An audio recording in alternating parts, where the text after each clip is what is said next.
Memasuki hampir setahun sudah bekerja di bawah Kabinet Indonesia Maju, ada sebuah perdebatan yang muncul di publik dari sejumlah kementerian termasuk di bidang kelautan. Sudah ada bersama tim Si Indonesia, Bapak Menteri Kelautan dan Perikanan, Bapak Edi Prabowo. Apa kabar, Pak? Alhamdulillah, kabar baik. Apa kabar Mbak Sisi? Alhamdulillah, Pak, sehat. Pak, terakhir kali ketemu Pak Edi ini 15 tahun di gedung DPR. Lebih enak jadi menteri apa jadi anggota dewan, Pak Edi? Enak jadi menteri lah. Enak jadi menteri, Pak. Kenapa tuh Pak enak jadi menteri, Pak? Kalau menteri kan bisa langsung eksekusi dari setiap semua ide, gagasan, cita-cita dari dulu mau jadi pimpinan itu ya di menteri lebih bisa melakukan banyak hal. Enaknya jadi Menteri Pak Jokowi ya Pak. Sebelum kita memulai pertanyaan ke banyaknya perdebatan saat ini, saya mau tanya, Anda suka makan lobster tidak sih Pak? Saya termasuk orang yang suka kuliner. Semua jenis makanan saya suka, kecuali berbahan baku babi ya. Oke, Belum yang halal ya bisa. Pak ya? Yang halal, asal halal. Kapan terakhir kali Pak makan lobster Pak? Kapan ya? Kemarin waktu wawancara sama Helmia ya. Baru berarti ya Pak ya? Baru. Pak, kalau boleh sedikit kita berbicara, apa sebenarnya alasan dari Menteri Edi ini untuk mengeluarkan peraturan menteri yang terkait dengan ekspor? Masalah utamanya sebenarnya muncul dari pengaduan masyarakat di periode saya jadi Ketua Komisi 4. Sebelum ini kan saya Ketua Komisi 4 satu periode di PRRI. Ini sudah kita komunikasikan tapi kan akhirnya nggak jadi karena ada peraturan tahun 2015-56 semua nelayan lobster, nelayan yang nangkap lobster, budidaya lobster kan nggak boleh lagi. Ya otomatis mereka kehilangan pekerjaan. Semua nelayan kepiting soka nggak boleh kan jual karena harus jual kepiting di atas 150 gram. Mati semua. Ini yang teriak-teriak. Nah saya sebenarnya waktu itu tinggal ya sudah kita rubah aja, maunya langsung. Tapi kan baru muncul di permukaan sebentar banyak permen-permen yang akan saya revisi, saya kan dihantam banyak hal. Tsunami, wah macam sekali nyerang saya. Berapa lama tuh Pak kajiannya kira-kira Pak? Saya pikir itu hampir 5-6 bulan lah, karena cukup lama. Lamanya itu kita kan harus satu namanya data, kemudian harus mengumpulkan. Kemudian kita harus FGD, kita harus ke publik ya, konsultasi publik, tanya pelaku usaha. Di lantai 4, di lantai 6, 15 di bawah ini, di bawah gedung ini, sudah kita undang dona, bahkan ada yang mau berantem, nelayan tradisional dengan nelayan modern, berantem. Ini kan simultan, semua jenis aturan kita ajak. Jadi saya sih merasa karena saya yakin ini atas dasar saya mau menyelamatkan mereka yang kehilangan pekerjaan, menyelamatkan mereka yang sempat dipenjara, menyelamatkan mereka untuk mata pencahariannya sehingga dia bisa nyekolahkan anak. Ya saya pikir saya harus lakukan satu langkah yang jelas untuk ini, bahwa nanti dianggap salah ya itu kan yang menilai presiden. Dan saya yakin presiden juga sudah mendengar keluhan-keluhan ini yang juga tidak dilaksanakan oleh menterinya waktu itu. Nah inilah yang melatar belakangi saya akhirnya melakukan perubahan. Tapi Pak Edi ada dugaan bahwa kebijakan ini konon katanya menguntungkan Anda dan juga termasuk partai Anda, Gerindra, itu betul Pak? Oh iya, saya pikirkan begini, jangan hanya karena ada 1-2 orang yang ada korelasi sama Gerindra, terus dianggap bahwa saya merasa diuntungkan. Siapa sih Pak yang diperbincangkan itu? Itu siapa sih? Ada Bapak tahu nggak sih? Saya lihat ada Pak Hasim kata dan grupnya, satu perusahaan, Pak Iwan Aras, itu pun saya tahunya begitu mereka sudah mendaftar. Memang regulasinya seperti apa? Ada kader, mantan kader katanya yang bukan mantan kader, dia masih kader tapi dia dulu nyalek ya dari Gerindra, tapi dia masuknya dari teman-teman lain, kelompok lain, nggak juga atas nama partai. Kalau atas nama partai saya kan juga langsung tahu. Tapi memang regulasinya untuk jadi eksportir itu seperti apa sih Pak? Gini, nggak ada aturannya juga Mbak, untuk kita menyuruh siapa, memihak siapa, mengasih siapa, nggak ada aturannya. Saya sih dasarnya bukan dasar keberpihakan kepada nelayan ini. Perusahaannya siapa saja, bahkan sekarang kan sudah ada 31 perusahaan, bahkan lebih. Dan ini untuk merealisasikan mereka akan lolos atau nggak lolos kan nggak mudah. Dia harus punya budidayanya. Oke, syaratnya apa aja tuh Pak? Budidaya, kemudian daerah tangkapnya supaya nggak tumpang tindih. Yang paling penting adalah mengkoordinasi nelayan.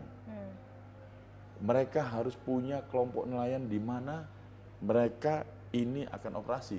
Supaya apa? Kepastian, jangan nanti setelah saya keluarkan izin ke pelaku usaha ini, si nelayan ini malah teriak-teriak karena nggak dibayar, sudah ngambil lobster. Ya, kalau tadi ditanya masalah saya ada konflik atau menguntungkan apa? Saya nggak ada bisnis kok di sektor perikanan, saya nggak ada bisnis di lobster, saya nggak pernah ada sejarah bisnis di kerapu, saya nggak pernah ada sejarah bisnis di sektor, saya nggak punya kapal tangkap, saya nggak punya perusahaan itu. Saya pernah melakukan usaha itu dulu sekali. Setelah saya jadi anggota DPR, saya sama sekali nggak pernah ikut kegiatan apa-apa. Dan makanya saya agak tahu tentang sektor ini. Dan saya pikir siapapun yang akan berasumsi itu kan silahkan. Dan saya pikir ini check and balance ya, kontrol sosial. Saya pikir daripada berdebat di publik, di medsos, silahkan datang saja. Dan kami juga terbuka untuk memberikan data si perusahaan-perusahaan ini. Ada yang ngomong juga mantan-mantan penyelundup. Saya pikir bukankah bagus mereka kita hijrah terus jadi insaf dan mereka bayar pajak kan, ya kan? Jadi mereka ini justru diberikan kesempatan untuk berbuat baik. Selama ini ekspor lobster ini secara diam-diam. Nah saya mau buka di data, dilihat. Kok tiba-tiba, saya tanya, kenapa mereka mempertanyakan ini? Jangan-jangan mereka merasa terganggu. Kalau nggak merasa terganggu, pada saat kita mau melakukan perombakan, perubahan, revisi terhadap permen ini, mereka kan ada kesempatan untuk memberikan masukan. Nggak suka karena lingkungan, ayo bicara lingkungan. Lingkungan, Anda tahu lobster itu bertelur. Saya nggak yakin banyak orang tahu tentang lobster ini sebenarnya seperti apa. Lobster itu kalau dibiarkan di alam, dia hidupnya untuk sampai besar hanya 0,02%. Itu setara dengan satu buah lobster yang besar itu dihasilkan dari seleksi alam 20.000 telur benih yang sekarang beredar itu. Rendah sekali berarti. Rendah sekali. Nah, ada masyarakat yang membudidayakan dari dari kelompok masyarakat ini dalam keramba mereka bisa 30%. Itu artinya apa? 0,02 ke 30%. Kalau nggak salah itu berapa ratus kali, mungkin ada berapa ribu kali. Tapi berapa sih Pak harganya kalau dari harga sekarang, di tingkat nelayan berapa? Kalau saya mewajibkan mereka minimal 5.000. Kenapa? Dulu pada saat marak-maraknya penyelundupan mereka diberi 1.000. Bahkan ada yang terpaksa ya udahlah nggak ada, yang penting ada ganti ini saya uang capek saya di bawah itu. Kalau sudah besar menjadi lobster jadi berapa harganya Pak? Variasi lah, ada yang 250.000. Saya nggak paham ya, saya detail itu karena saya kan bukan pelaku usaha lobster. Pak. Saya tanya ke mereka, tapi yang jelas manfaatnya besar.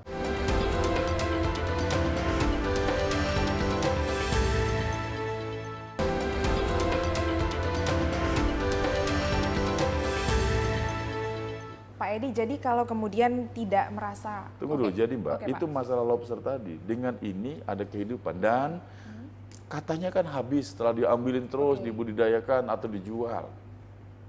Ini kan hanya masalah waktu kan, hanya masalah orang belum tahu. Jadi pengusaha yang saya wajibkan ini saya wajibkan mereka mengembalikan ke alam 2% dari yang mereka ambil. Kalau mereka ngambil 1.000, 20 ekor dia harus kembalikan, setelah itu dia besarkan cukup dewasa untuk ditaruh di alam. Kalau dia 1 juta, berarti 20.000 dia harus kembalikan, restocking alam. Itu artinya berapa? 2% dari sebelumnya 0,02. Berarti kan ada 100 kali lebih banyak daripada alam yang menyediakan sebelumnya. Ini artinya apa? Artinya kan ini lebih banyak daripada alam, sehingga keberlangsungannya pun ada jaminan. Dan satu lobster itu bisa bertelur, dulu tadinya kita ngitung hanya 500.000. Ada peneliti dari Tasmania, dari Australia, satu lobster bisa bertelur 1 juta. Dan bisa bertelur 4 kali karena musim panasnya itu 4 bulan. Berarti kan setiap bulan dia bertelur 1 juta, ada 4 juta.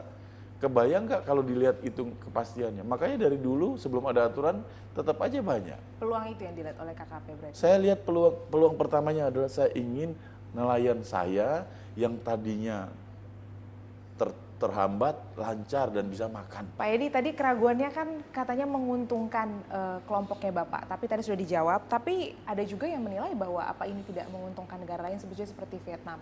Oh iya, ada kekhawatiran. Sekarang saya mau tanya, kita nggak usah, ini kita bicara ideologi ya, nggak usah. Pokoknya intinya jangan kita untungkan negara lain.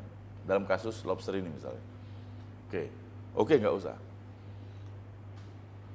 Tidak budidaya oke, tapi benih sisa ini nggak usah dibuang. Oke, kita sepakat nih benih buang. Artinya mubazir kan. Siap mubazir, siap pengusaha ini rugi karena dia sudah terlanjur bayar ke nelayan. Ada barang, ada permintaan. Ada dua hal yang kita lihat. Satu, kesempatan hilang. Kedua, memperbanyak smuggling, penyelundupan. Apa dua hal ini yang kita mau? Saya dasarnya tadinya juga saya sangat sepakat dengan yang bilang nggak boleh diekspor benihnya, kita besarkan. Iya, sejauh mana kemampuan, kapasitas budidaya kita ini paling besar setahun 10 juta saat ini untuk lobster. Karena untuk satu kerangkeng itu 200-an sampai 300 lobster. Paling berapa kemampuan? Kalau satu perusahaannya 1000, baru 200.000. 30 perusahaan, 6 juta. Sementara lobster yang ada di alam ada 27 miliar.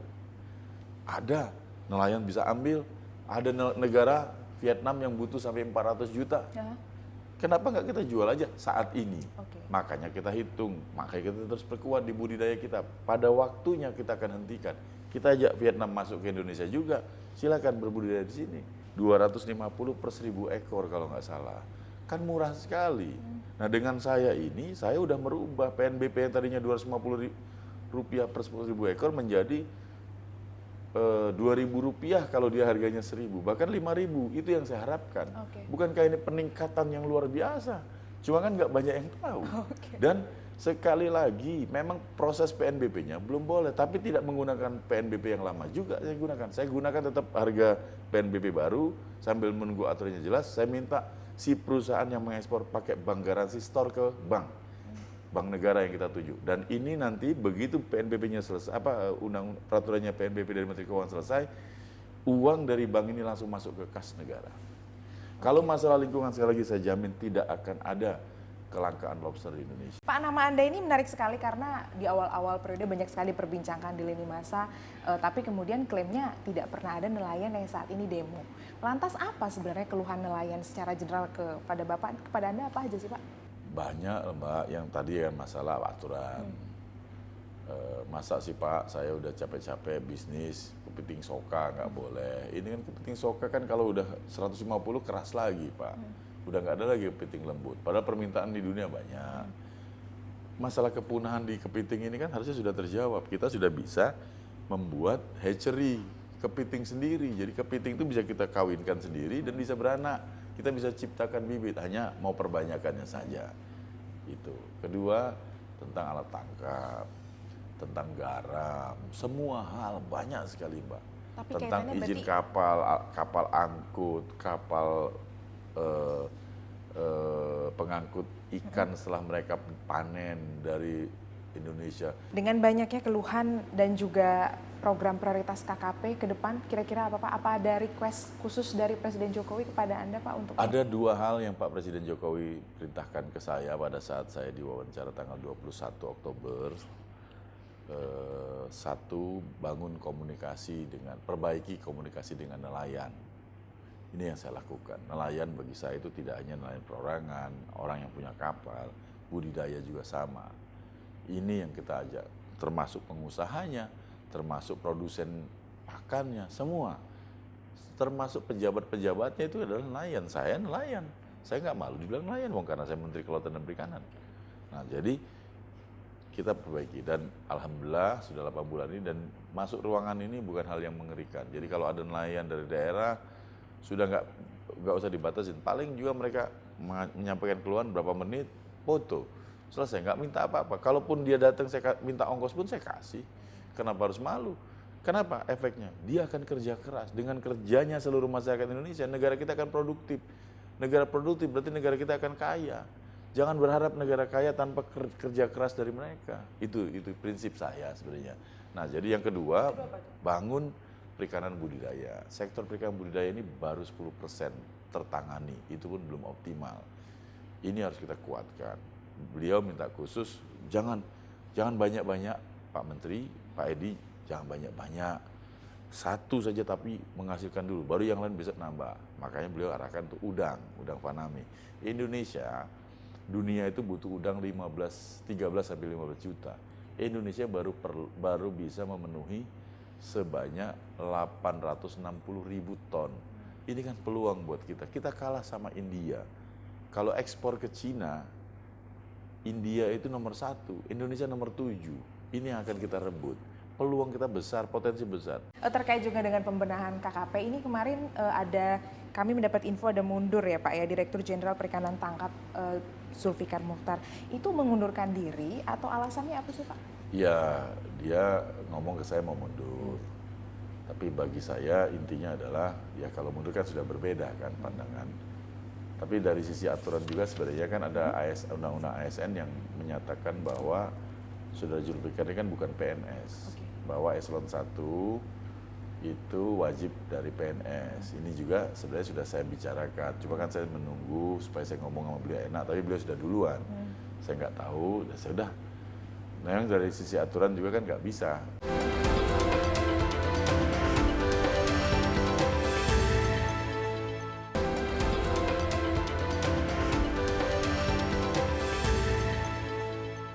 Kalau mengenai penjagaan laut sendiri, kan juga akhirnya pada periode Anda ini larangan cantrang juga akhirnya kembali digaungkan lah kebijakan itu. Itu juga apa kira-kira Pak yang mendorong menggaungkan kebijakan? Gini, orang kadang-kadang menganggap cantrang ini kan diumumkan bahwa dia merusak karang.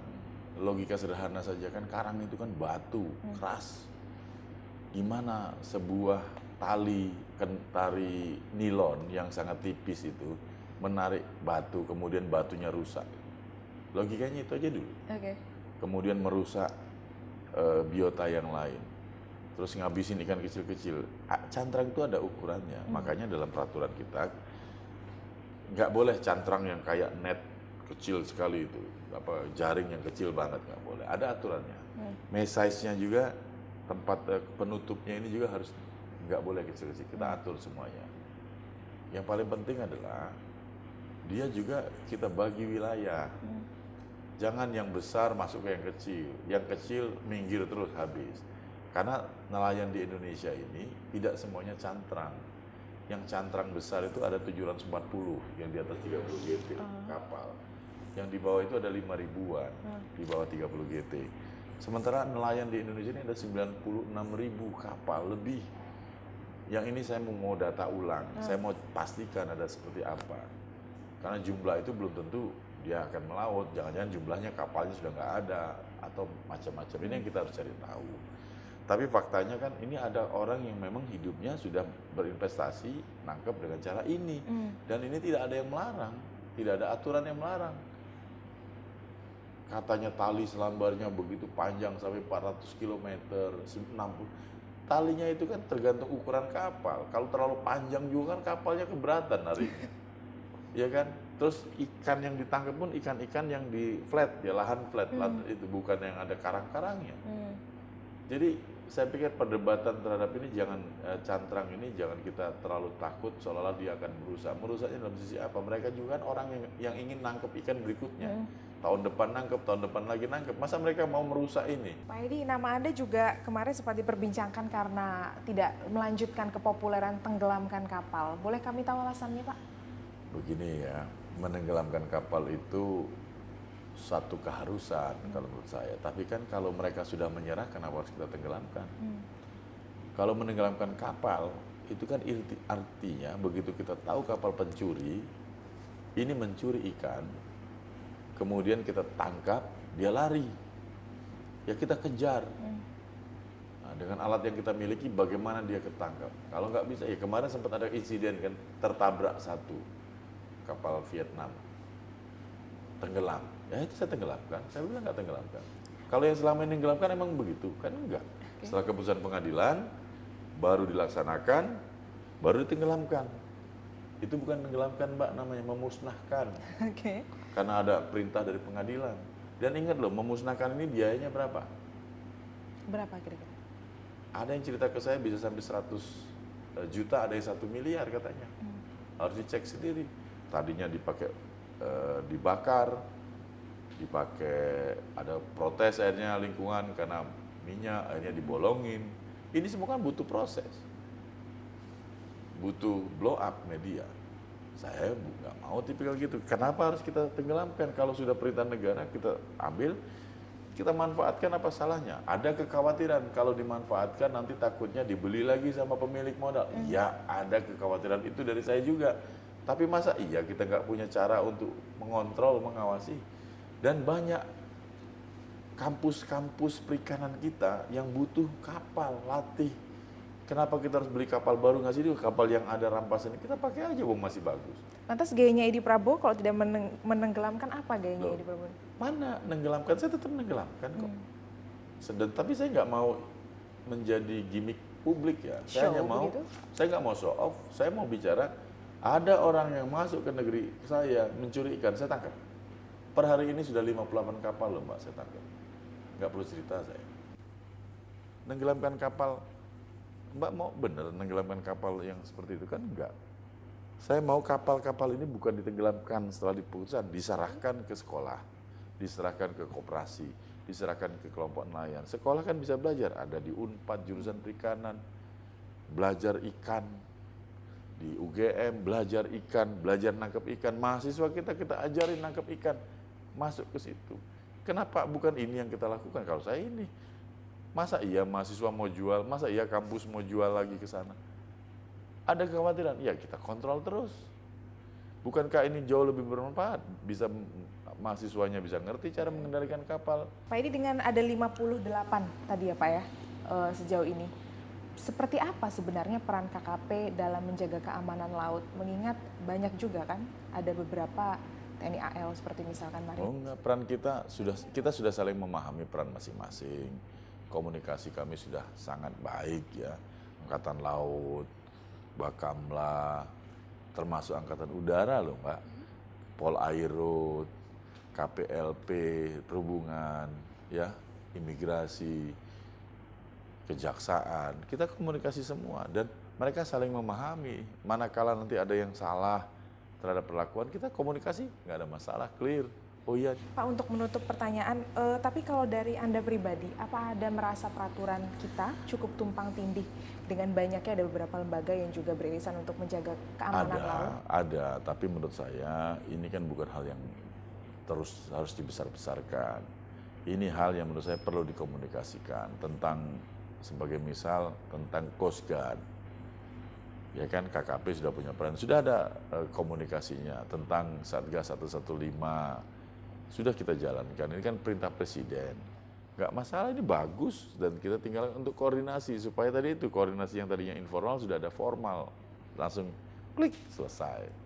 Jadi Mbak Sisi, ngelola negeri ini indah sekali kalau kita saling memahami peran masing-masing dan saling paham bahwa tujuan utama kita dari sekian banyak tujuan yang ada di masing-masing kementerian cuma satu, mengibarkan bendera merah putih di negeri ini dan membuat rakyat kita sejahtera dan bahagia. Itu aja prinsip saya. Dan sekali lagi ya, ini semua kan hanya bisa berjalan kalau seluruh stakeholder berjalan dengan baik dari hulu sampai hilir. Jadi saya pikir itu. Oke, menarik sekali Pak Edi wawancara kita hari ini. Terima kasih Pak sudah bersama si Indonesia. Itu dia wawancara kami bersama Menteri Kelautan dan juga Perikanan. Semoga sehat terus ya Pak ya, khususnya di tengah pandemik ini. Dan mungkin nanti kita bisa diajak ketemu nelayan langsung Pak. Dan izinkan kami juga untuk terus mengawasi KKP dari jauh ya Pak ya. Terima kasih sudah menyaksikan Tim Liputan CNN Indonesia.